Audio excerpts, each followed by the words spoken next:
Assalamualaikum.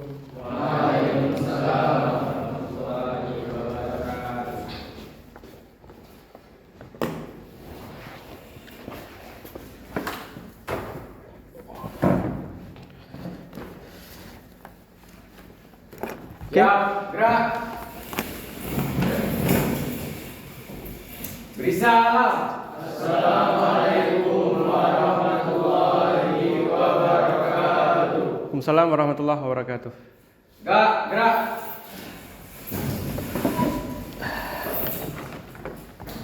Siapa yang nggak datang hari ini? Hadir semua ya. Hadir semua. Kita absen aja dulu ya. Amrozi, Mauliana, Tamlika, Saumi, Syahreza. Oke.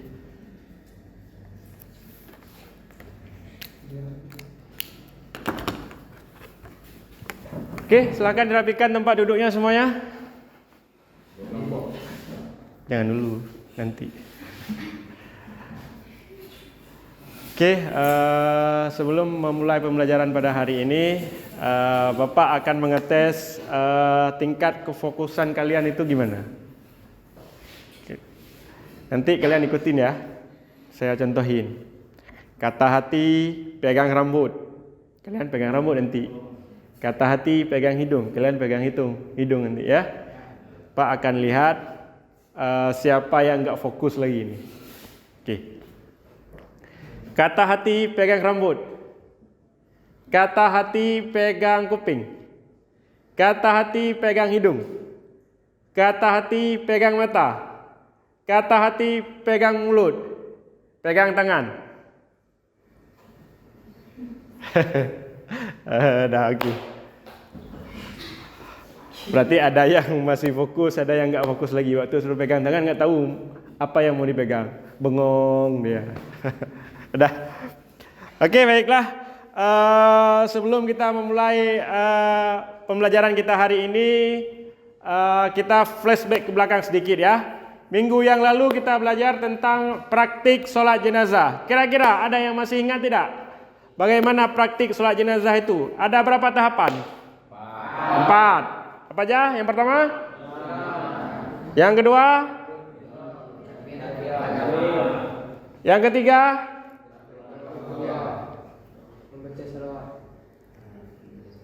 Yang ketiga, takbir ketiga, doa. Takbir yang keempat, oke.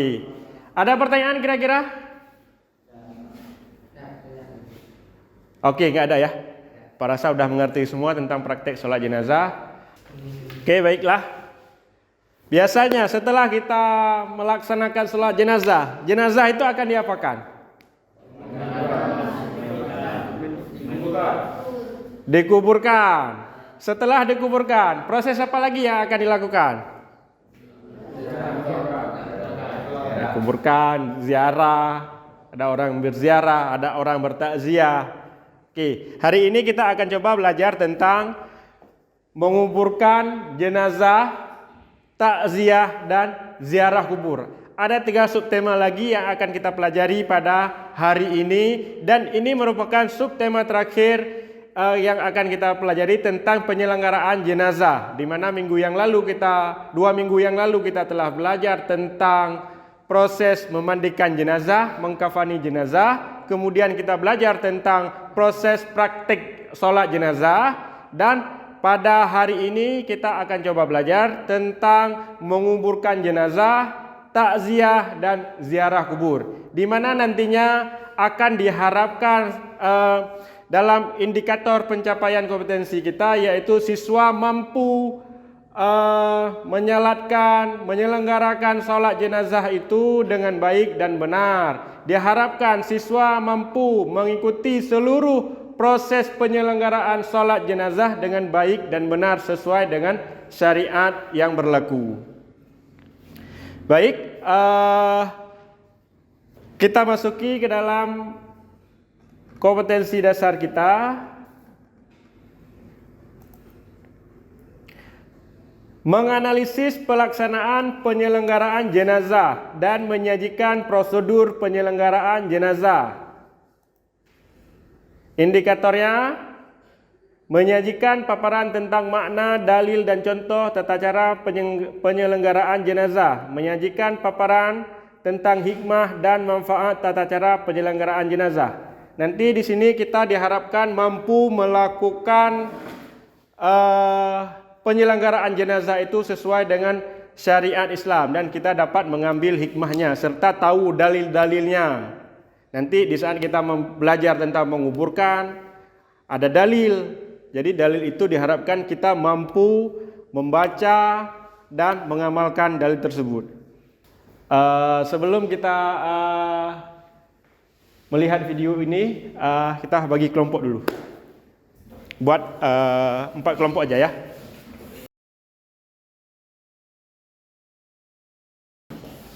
Sekarang mari sama-sama perhatikan ke layar fokus kita. Ini ada Bapak sajikan video animasi tentang menguburkan jenazah.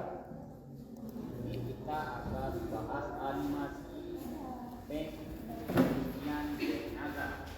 Seperti apa animasinya? Oke teman-teman, sebelum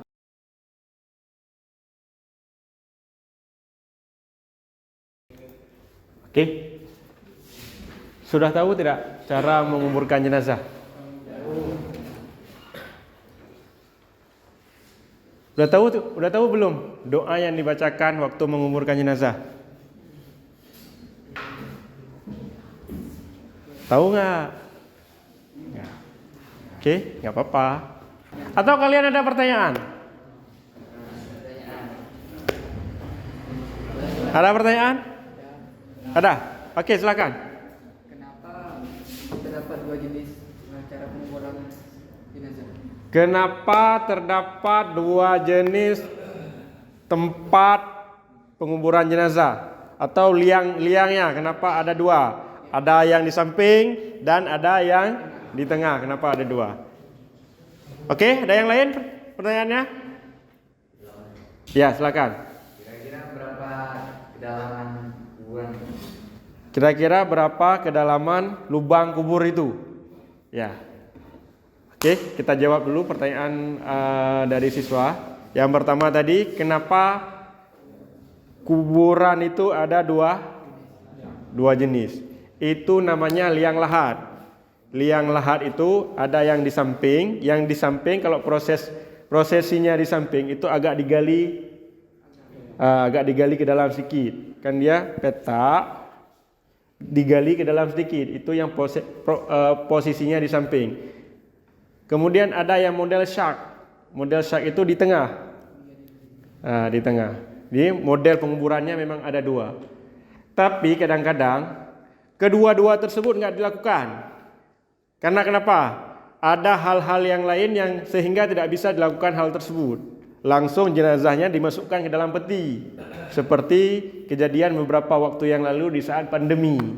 Karena takut, khawatir terpapar virus, langsung dimasukkan ke peti, diturunkan pakai tali, langsung dikebumikan.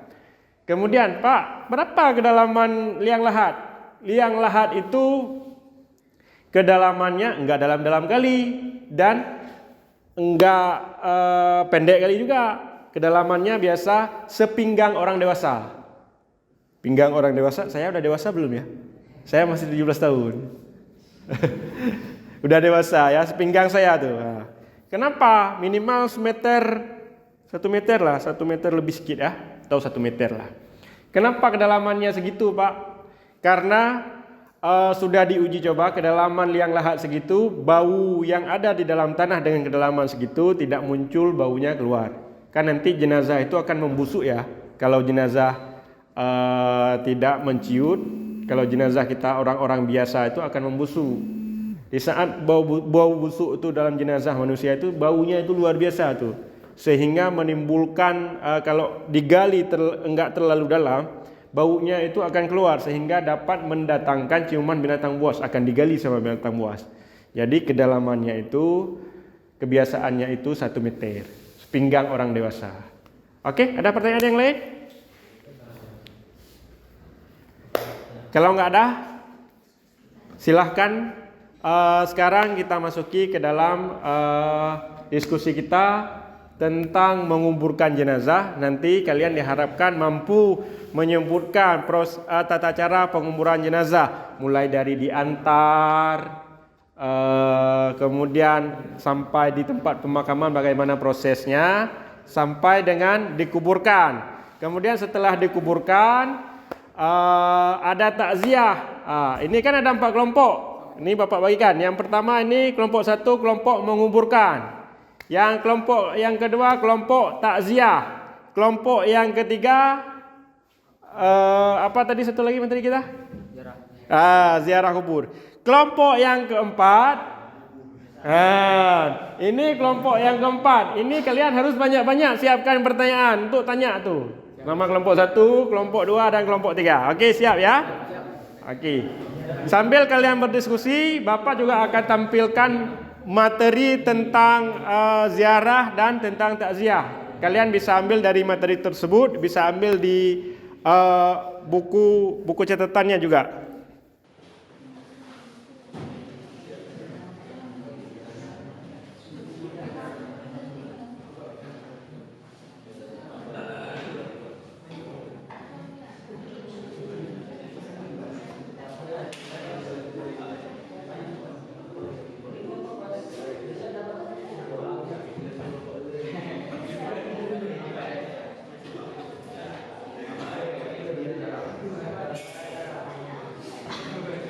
Diskusinya, silakan.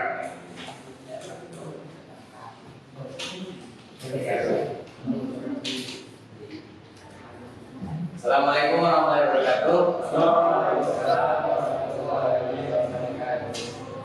Kami dari kelompok 1 ingin menjelaskan hasil diskusi kami.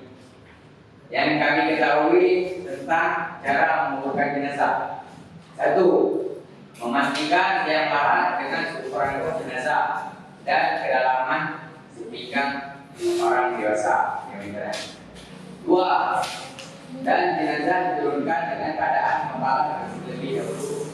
3. Kepala jenazah diarahkan ke arah kiblat. 4. Bagi penggali kubur disunahkan untuk meletakkan bagian kepala tanah disertai dengan doa. Assalamualaikum warahmatullahi wabarakatuh.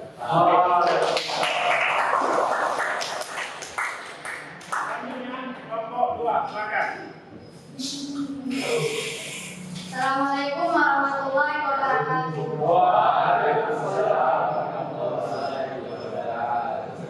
Kami dari kelompok 2 ingin mempresentasikan hasil kerja kelompok kami.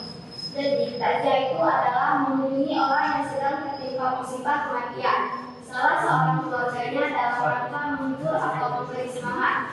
Para mahasiswa orang laki-laki yang bertakziah atau muadzin orang perempuan yang bertakziah. Ada pada ketika bertakziah. Pertama, menghindari hal-hal yang tidak pantas. 2. Menunjukkan perasaan duka atau sedih. 3. Tak banyak bicara dan tidak banyak mengumpat senyuman.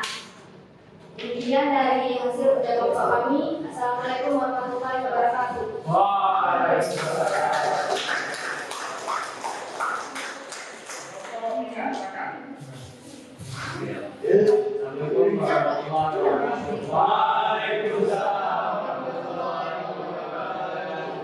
dari kelompok 3 ingin menyampaikan hasil diskusi kami tentang sejarah. Pertama, diutamakan berwudu. 2. Mengucapkan salam kepada ahli kubur. 3. Memanjatkan doa kepada almarhum. 4. Membaca ayat-ayat pendek suci Al-Quran. 5. Jangan bertindak berlebihan, misalnya terlalu pura-pura di kuburan. Sekian dari kelompok kami. Assalamualaikum warahmatullahi wabarakatuh. Waalaikumsalam. Terima kasih atas pemaparan kelompok 1, 2, dan 3. Alhamdulillah luar biasa ya diskusinya, sehingga dapat menemukan hal-hal yang belum diketahui dan bisa diterapkan di kehidupan nyata nantinya di dalam masyarakat. di saat kita pulang ke rumah di lingkungan masyarakat, tentunya kita akan menemukan setiap waktu itu ada orang yang meninggal di sekitar kita. Jadi kita akan tahu apa yang harus kita lakukan di saat kita berkunjung, berziarah, bertakziah, kita tahu apa yang harus kita lakukan. Sebelum kita mengakhiri perjumpaan kita pada siang yang berbahagia ini, kita akan menyimpulkan materi pembahasan kita hari ini. Tadi ada 3 subtema yang kita bahas pada hari ini. Yang pertama, menguburkan jenazah. Yang kedua, bertakziah. Yang ketiga, ziarah. Kira-kira dari ketiga proses yang hari ini kita lakukan, ada tidak yang dapat menyimpulkan hikmahnya? Dari kelompok 4 mungkin ada? Ya, sekarang.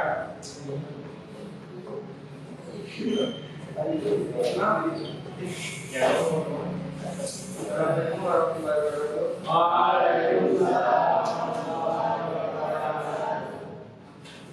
Hikmah penyelenggaraan jenazah. 1. Memperoleh pahala yang besar. 2. Menunjukkan rasa solidaritas yang tinggi di antara sesama muslim. 3. Membantu meringankan beban keluarga jenazah. Dan sebagai ungkap bela sungkawa atas musibah yang menimpa. 4. Mengingatkan dan menyadarkan manusia bahwa setiap manusia akan mati dan masing-masing supaya mempersiapkan bekal untuk hidup setelah mati. 5. Sebagai bukti bahwa manusia adalah makhluk yang paling mulia, sehingga apabila salah seorang manusia meninggal, dihormati dan diurus dengan sebaik-baiknya. Oke, terima kasih. Itulah beberapa hikmah dari penyelenggaraan jenazah. Yang pertama tadi memperoleh pahala yang besar, ya. Memperoleh pahala yang besar. Kita dalam mengikuti proses pengurusan jenazah itu, pahala yang kita dapatkan itu luar biasa, dan itu menjadi bekal amal kita bisa kita kembali ke akhir kelak. Kemudian menunjukkan rasa solidaritas kita yang tinggi di antara sesama makhluk. Kemudian kita sebagai makhluk yang mulia, sehingga ada proses yang harus dilakukan, berbeda dengan binatang. Binatang kalau mati kan campak gitu aja, dikasih ke binatang buas, dibuang begitu saja. Tapi kita manusia, karena kita merupakan makhluk yang sempurna, makhluk yang baik, makhluk yang mulia, sehingga ada proses yang harus kita lalui, yang harus kita lakukan, yang harus dilakukan oleh orang-orang yang masih hidup di saat menemukan, mendapati jenazah, mendapati mayat. Jadi ada proses yang harus dilakukan. Ada 4 proses dari dunia. Yang pertama, memandikan. Yang kedua, mengkafani. Yang ketiga, mensolatkan. Dan yang keempat, menguburkan. Keempat tahapan ini itu merupakan tahapan yang paling penting di saat kita menemukan jenazah, di saat kita pergi mengunjungi orang yang meninggal. Tahapan-tahapan inilah yang perlu kita lakukan sebagai fardhu kifayah kita. Jadi karena ini akhir dari tema kita tentang penyelenggaraan jenazah, Bapak akan melakukan evaluasi. Ini Bapak akan bagikan soal, yang soal ini nanti akan kalian kerjakan di rumah ya, kan? PR ya. Nanti ini saya kasih ke ketua kelas, nanti wali ketua kelas tolong di copy dibagikan ke teman-temannya. Di pertemuan ke depan nanti kita kumpulkan ya. Sama-sama saya sini. Oke, untuk mengakhiri pertemuan kita pada hari ini, mari sama-sama kita mengucapkan hamdalah. Alhamdulillah. Terima kasih atas perhatian, mohon maaf atas segala kekurangan. Assalamualaikum warahmatullahi wabarakatuh. Waalaikumsalam.